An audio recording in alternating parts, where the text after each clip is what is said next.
Hello, everyone. I hope you are doing great. This broker minute is one that has popped up quite a bit in the last month. Surprisingly, I've actually dealt with this more than I thought that I ever would. And this is regarding earnest money. Man, there have been a lot of issues with earnest money these days. And so this is just a quick reminder that when you're having explanations with your clients, both in their consultation as well as when they go under contract, how important it is for them to understand how the earnest money process works. So, as always, we're going to jump right to the contract and we're going to take a look at what the contract says.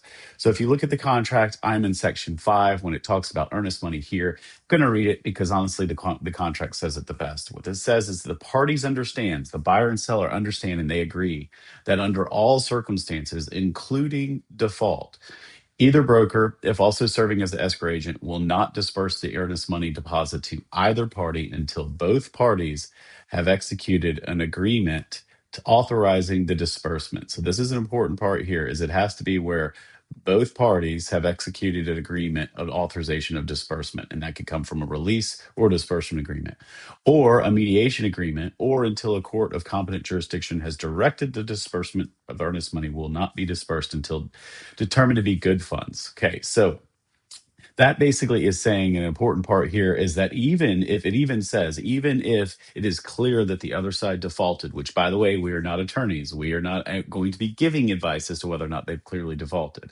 But even if it is very clear default on the other side, the earnest money does not automatically go to the non defaulting party. Here's where we're seeing this happen quite a bit. We've seen it happen with home sale contingencies, and we've also seen it with due diligence. What's happening is a buyer will terminate full within their rights, right?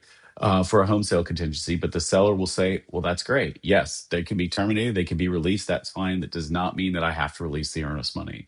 I'm not saying I agree with their opinion. I'm just saying that's the approach that we've had. I've had 4 in the last month actually have this happen. And if you think about it, if you're representing your seller, you can understand where they're saying, yes, I will release the buyer from the contract.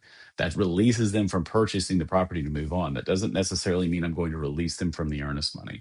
And so then what happens at that point is you come down to finding a middle ground.